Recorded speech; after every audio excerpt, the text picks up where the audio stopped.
Debate, sociedad y actualidad. Esto es Contracolumna.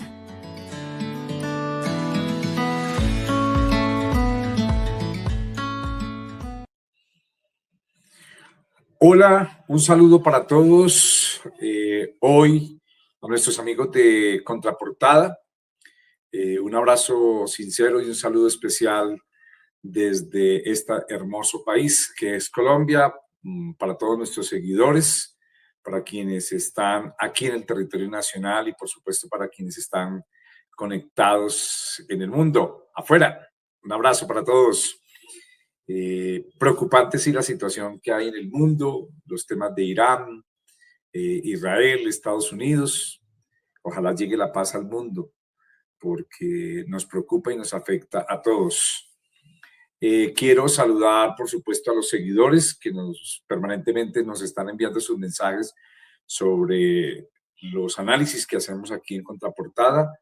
Y si usted quiere seguirnos, pues se suscribe a través de la campanita y nos acompaña en este recorrido que hacemos sobre los diferentes temas. Hoy quiero hablar sobre la importancia de haberse conmemorado ayer el Día Nacional de las Víctimas. Todo 9 de abril estamos celebrando desde el año, conmemorando, yo diría que celebrando no, sino conmemorando estas fuertes luchas y todo lo que ha dejado el conflicto armado en Colombia. Con la ley 1448 de 2011 se estableció esta fecha, el Día de las Víctimas. Y pues hay que retornar un poco en el tiempo, en el paso del tiempo, retroceder un poco y recordar que el 9 de abril de 1948 fue asesinado Jorge Eliezer Gaitán, ¿sí? Ya van 78 años de haber ocurrido este hecho que marcó mucho la violencia y el conflicto que hemos vivido en el territorio nacional. Cabe recordar que Gaitán fue asesinado en la capital de la República, allí por la carrera séptima, por un hombre que le impactó en su cuerpo 4 balas por la espalda. Y desde entonces no hemos parado en una confrontación permanente de todos los sectores. Hoy tenemos cerca, de acuerdo al registro que hay, de víctimas desde 1958 a 2026, estamos sumando por lo menos unos 10 millones de víctimas, 10 millones de víctimas, 8.5 millones de desplazados de manera forzada en el territorio nacional. La Comisión de la Verdad que habla de la memoria histórica ha reportado cerca de 179.000 a 450.000 muertos, muertes selectivas de hombres y mujeres en el territorio nacional. De eso uno podría advertir que de los paramilitares o grupos paramilitares son responsables del 42% de esos homicidios, mientras que la guerrilla es responsable del 33%, los agentes del Estado un 12%, según el registro único de víctimas, se han indemnizado más de 600.000 víctimas del conflicto armado. Advertía en estos días el presidente Gustavo Petro que se necesita mucha plata, se necesitaría todo el presupuesto de la nación para indemnizar a tantos hombres y mujeres que, producto de este conflicto armado, de esta violencia que no deja sino muertos, viudas, huérfanos y desplazados, hemos vivido en el territorio nacional. ¿Y cuáles son las acciones que más generan, por supuesto, muerte? Están, entre otras, las acciones bélicas, los asesinatos selectivos, los ataques a la población, los atentados terroristas, el daño a bienes civiles, la desaparición forzada, las masacres, las minas antipersonal o artefactos explosivos improvisados y munición sin explotar, el reclutamiento y utilización de niños, niñas y adolescentes, el secuestro y también la violación sexual, que son los que marcan sin duda alguna este gran tema de lo que hoy vive el territorio nacional. A propósito, el aspirante a la presidencia de la República, Iván Cepeda, habló sobre estos hechos, que son probados por la justicia, y el mensaje a los victimarios condenados, especialmente a dos personajes, a Álvaro Uribe Vélez, que está condenado, pero que estableció un recurso de casación ante la Corte Suprema de Justicia, y su hermano Santiago Uribe Vélez. Esto dijo Iván Cepeda. Y hoy, Día Nacional de las Víctimas, quiero especialmente enviar un mensaje perentorio al señor Álvaro Uribe Vélez desde esta concentración. Quiero decirle que los victimarios como él y su hermano Santiago, el jefe paramilitar de los 12 apóstoles, nunca podrán con sus justificaciones criminales mancillar la honra de las víctimas del genocidio contra la Unión Patriótica, ni de los jóvenes de los falsos positivos, ni de los jóvenes víctimas que están sepultados en la escombrera, ni de los campesinos que masacraron para quedarse con sus tierras. Hoy, 9 de abril, afirmamos que la verdad y la memoria de las víctimas siempre derrotarán a las fuerzas perversas de la muerte. Que lo oiga Uribe desde esta muy importante concentración. El segundo tema del cual quiero ocuparme es lo que ha venido sucediendo estos días con el Banco de la República. La verdad, a pesar de que la Constitución de 1991 le da autonomía al Banco de la República, se tiene su junta directiva, que es una junta directiva de mayoría en su totalidad uribista de Centro Democrático. Ahí está hasta la hija de esta señora Arango, que es la jefe de debate de Paloma Valencia, hace parte de la junta directiva. Pues esas decisiones de la Junta Directiva del Banco de la República en subir la tasa de interés al 11.25 a partir de abril no deja sino unos efectos muy difíciles para la economía, porque pues sube los intereses para quienes hoy por hoy quieren comprar vivienda o están pagando un crédito financiero. También sube los intereses de la tarjeta de crédito, encarecen esos créditos, frena el consumo, frena la inversión que se hace en el país. Muchos de los hoy campesinos necesitan importar maquinaria producto del bajo precio del dólar que tenemos hoy en Colombia, pero no pueden hacer un crédito bancario porque con esas tasas de interés pues es muy complicado. Encarece también los temas hipotecarios, y los únicos beneficiarios de este incremento de 11.25 en la tasa de interés del Banco de la República, pues son los banqueros, los dueños de los bancos, los ricos de estos bancos, los fondos de pensiones y cesantías, el fondo de capital extranjero. Y como si fuera poco, por supuesto, estos banqueros que al cierre de 2025 se ganaron 111.5 billones de pesos de ganancias. Medidas ha tomado el presidente Gustavo Petro ante la situación que se ha presentado con el Banco de la República. Medidas especiales para proteger la economía. La verdad es que el Banco de la República necesita unos ajustes. No puede ser que 5 o 6 personas que pertenecen a los partidos políticos y que hacen oposición desde el Banco de la República quieran frenar la economía, quieran parar la economía del país con argumentos que realmente no tienen presentación. La inflación en Colombia ha bajado, la tasa de desempleo ha bajado en Colombia, se ve la inversión, la economía ha crecido, hay más plata en los bolsillos de la gente para gastar, pero ¿quién hace hoy un crédito de esa forma con esos intereses del Banco de la República? Escuchemos al presidente Gustavo Petro, que nos habla sobre este tema.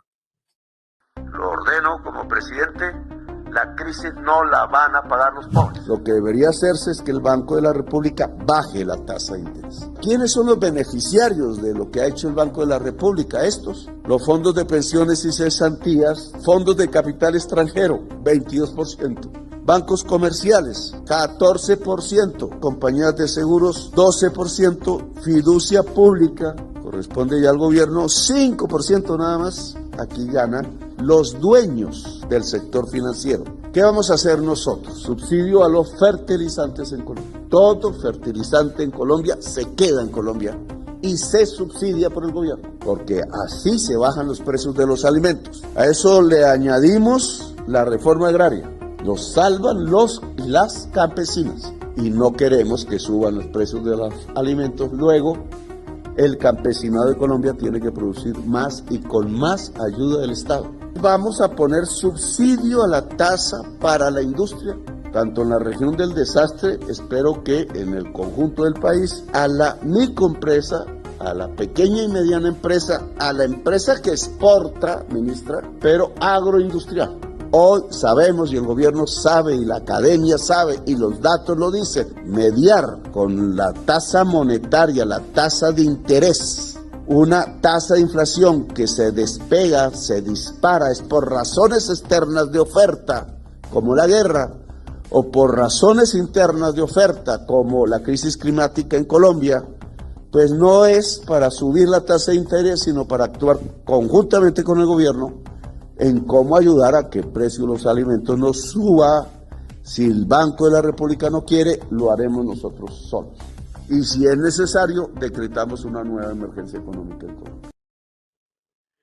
El tercer tema del cual quiero ocuparme es que hay preocupación ante el bloqueo institucional que hace el Congreso de la República con los proyectos de ley y hoy las altas cortes. El Consejo de Estado, la Corte Constitucional, la Corte Suprema de Justicia, todos fijan posiciones de carácter político y no de defender la situación de la salud en nuestro territorio nacional. Bueno, pues déjeme decirle que un colectivo social de la salud en Colombia esta semana se reunió.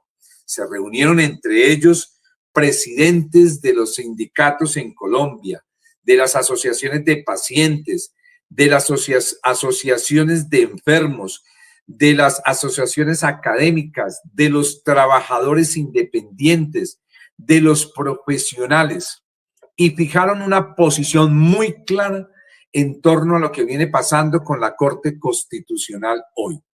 Porque el próximo lunes han citado nuevamente la Corte Constitucional a escuchar al ministro de Salud, Guillermo Alfonso Jaramillo Martínez, en un desacato. Según los magistrados de la Corte Constitucional, la UPC, la unidad de pago por capitación, que es la plata que le entrega el Estado, que le entrega el gobierno a las EPS para proteger la salud y atender la salud de 52 millones de colombianos, esa plata no alcanza. Y les están entregando por cada colombiano 1.565.000 pesos. 1.500.000 tanto del régimen contributivo como del régimen subsidiado. Pero ¿qué es lo que pasa con la UPC? La plata sí alcanza, que es lo que advierten las organizaciones de la salud en Colombia, solo que la están malgastando, no la están usando como realmente deberían usarla. Uno no entiende cómo se gastan en un examen coprológico que vale 50.000 pesos, 900 millones de pesos, que más de 230.000 muertos fueron atendidos, que cerca de 26 IPS en Colombia son de papel. Entonces la plata la están malgastando, la plata no la están utilizando las EPS para lo que realmente se requiere en la salud, en la atención preventiva. Y ante ese bloqueo institucional del cual ya advertíamos en el Congreso de la República y que el Senado en la Comisión Séptima paró la reforma a la salud, pues ahora viene también el ejercicio que suena más a politiquero o al servicio de defender los corruptos de las EPS que realmente de defender el derecho a la salud por parte de los magistrados de la Corte Constitucional, y terminan llamando al ministro a un desacato para atender este lunes. Bueno, pues déjeme decirle que el colectivo social de la salud se ha pronunciado, hablan sobre el tema y han convocado para el próximo lunes. Para el próximo lunes han convocado a todos los trabajadores de la salud, todos los sectores de la salud, a un gran plantón. Ese plantón se realizará aquí en la capital de la República, frente a la Corte Constitucional, ante ese bloqueo institucional que está haciéndole a la salud de los colombianos. Escuchemos a varios de los líderes sociales de la salud que dan su punto de vista y por qué la salud hoy está así y la necesidad de realizar este plantón. Francisco Castellanos, de la Asociación de Pacientes en Colombia. ¿Qué reclaman ustedes como pacientes y a qué están convocando el lunes? Desde el Movimiento Social Organización para la Defensa del Paciente, queremos extender una invitación, una convocatoria abierta a todos los pacientes, a todos los familiares de pacientes en el país, para que el lunes próximo acudamos en masa a las 7 de la mañana a la Corte Constitucional para exigirle que desde su mandato institucional defienda verdaderamente el derecho a la salud de los colombianos y no los intereses de las empresas privadas que hoy administran los recursos de la salud y que hoy no nos dan cuenta de dónde están esos recursos. Hay unos desfalcos billonarios que son materia de investigación que han sido evidenciadas por la Contraloría General de la Nación. Beatriz Naranjo, del Departamento de Salud Pública de la Universidad Nacional.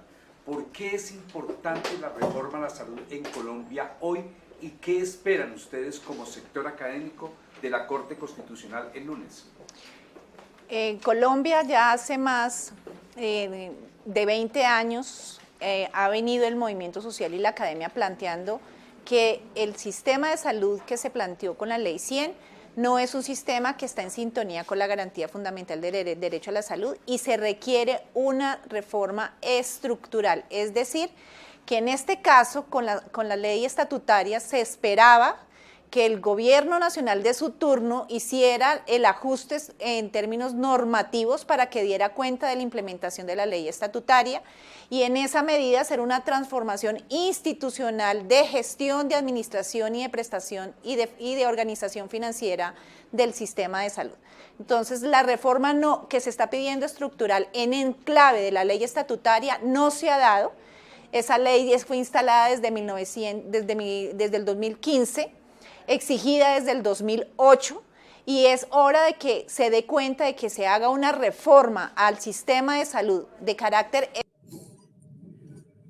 Luego de escucharlos a ellos, pues queda muy claro, y es que la Corte Constitucional no está defendiendo el derecho a la salud, un derecho que está contemplado en la Constitución de 1991.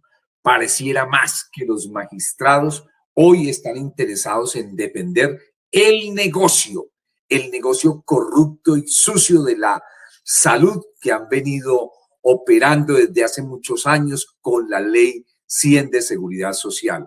Cabe recordar, hay que recordar, la Contraloría General de la República advirtió que 32.9 billones de pesos están perdidos, recursos de la salud. Pero ahí sí los honorables magistrados de la Corte Constitucional no dicen absolutamente nada. La Contraloría no hace absolutamente nada, ni qué decir de la Fiscalía.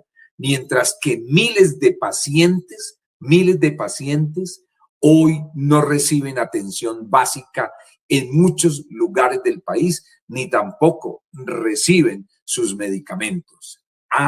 Y cabe recordar que también la Corte Constitucional, en uno de los decretos que maneja el tema de la salud preventiva, dijo que no se podía aplicar, cuando en el pasado esa misma Corte Constitucional advertía de la necesidad de salir de la crisis y le dio una orden a los gobiernos de Álvaro Uribe Vélez, a los gobiernos de Juan Manuel Santos, de Iván Duque, que había que tomar cartas en el asunto y no lo hicieron.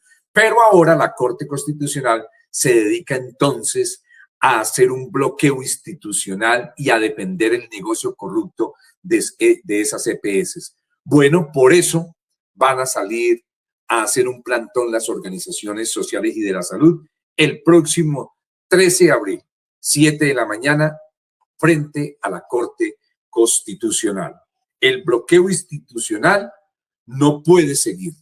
El bloqueo institucional es lo que nos advierte hoy a que hay que realizar una reforma a la Constitución Política de 1991. Ese cuentico que la Constitución de 1991 no se puede tocar, eso no es verdad. Hay que hacer unos ajustes. Y el cuarto tema está sobre eso, sobre lo que venimos planteando. El gobierno del presidente Gustavo Petro y las organizaciones sociales en Colombia, desde el mes de enero, se ha venido hablando de la recolección de firmas para convocar a una Asamblea Nacional Constituyente de Iniciativa Popular. El proyecto de ley ya fue radicado a la registraduría y la registraduría entregó los formularios y ya por los más de 1.100 y pico de municipios en Colombia, un grupo de hombres y mujeres, venimos recogiendo las firmas de los colombianos para llevar al Congreso de la República ese proyecto de ley que convoque a la Asamblea Constituyente. Ese proyecto de ley debe estar radicado el 20 de julio por el presidente Gustavo Petro. Es lo único que realmente puede hacer cambiar ese bloqueo institucional que viene haciendo el Congreso de la República. Un Congreso de la República que se ha opuesto a todo. Un Congreso de la República que se ha opuesto a las reformas sociales. Un Congreso de la República que no mira más allá que defender los intereses de los grupos económicos. En ese sentido, nos seguimos moviendo por varias regiones y estuvimos en el municipio de Melgar.